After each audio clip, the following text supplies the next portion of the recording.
নমস্কার বন্ধুরা, আজ আপনাদের গীতার মূল উদ্দেশ্য সম্পর্কে জানাবো। তাই ভিডিওটিতে বলা কথাগুলি মনোযোগ সহকারে শুনুন। গীতা কোনো বিশেষ মতবাদে আবদ্ধ নয়, অর্থাৎ দ্বৈত, অদ্বৈত, বিশিষ্টাদ্বৈত, বিশুদ্ধাদ্বৈত, অচিন্ত্য ভেদাভেদ ইত্যাদি কোনো মতবাদ বা কোনো বিশেষ সম্প্রদায়ের নির্দিষ্ট সিদ্ধান্তের দ্বারা সীমিত নয়। গীতার প্রধান উদ্দেশ্য এই যে মানুষ যে কোনো মতবাদ বা সিদ্ধান্ত মানুক না কেন, সর্বপ্রকার অবস্থায় যেন তার মঙ্গল হয়। কোনো অবস্থাতেই সে যেন পরমাত্মা প্রাপ্তি থেকে বঞ্চিত না হয়, কারণ জীবের প্রকৃত মঙ্গলের জন্যই তার মনুষ্যজন্ম প্রাপ্তি ঘটে। জগতে এমন কোনো পরিস্থিতি নেই যার দ্বারা মানুষের মঙ্গল না হয়, কারণ পরমাত্মা তত্ত্ব প্রত্যেক অবস্থাতেই সমভাবে বিদ্যমান। সুতরাং সাধকের নিকট যে কোনো পরিস্থিতি যেভাবে উপস্থিত হোক না কেন, তার সেটি সৎ ব্যবহার করা উচিত।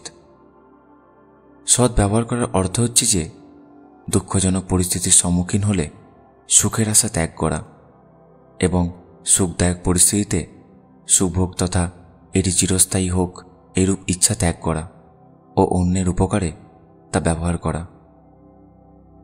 এই প্রকার সদুপয়োগের দ্বারা মানুষ দুঃখজনক এবং সুখদায়ক পরিস্থিতির প্রভাব থেকে মুক্তি পাবে, অর্থাৎ তার প্রকৃত মঙ্গল হবে। সৃষ্টির আদিতে পরমাত্মার মধ্যে একটি সংকল্প জাগে যে এই আমি বহুরূপ ধারণ করব। এই ইচ্ছা থেকেই সেই এক পরমাত্মা প্রেম লীলার জন্য প্রেমের আদান প্রদানের নিমিত্ত নিজেই শ্রীকৃষ্ণ এবং শ্রীরাধা এই দুই রূপ ধারণ করলেন। উভয়ে লীলার উদ্দেশ্যে এক খেলার সৃষ্টি করলেন। সেই লীলা খেলা সম্পন্ন করার উদ্দেশ্যে প্রভুর ইচ্ছায় অনন্ত জীবের, অর্থাৎ যা অনাদিকাল হতেই ছিল, এবং লীলা খেলার অন্যান্য উপকরণাদি যেমন শরীর ইত্যাদি সৃষ্টি হল।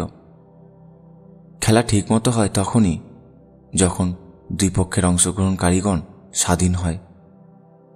তাই ভগবান জীবগণকে স্বাতন্ত্র্যের ভাব প্রদান করেন। এই খেলায় শ্রীরাধার শুধু ভগবানের উপরই অনুরাগ ছিল, তার কোনো ভুল হয়নি। তাই ভগবান এবং শ্রীরাধার মধ্যে ভালোবাসারই লীলা হয়েছিল। কিন্তু অন্যান্য জীবগণ এইসব ভুলে জন্ম মরণশীল প্রকৃতি হতে সৃষ্ট পদার্থের সঙ্গে নিজ সম্পর্ক স্থাপন করে নেয়, যার ফলে তারা জন্ম মৃত্যু চক্রে জড়িয়ে পড়ে। খেলার সামগ্রী শুধু খেলার জন্যই সৃষ্ট হয়, কারোর ব্যক্তিগত ব্যবহারের জন্য নয়।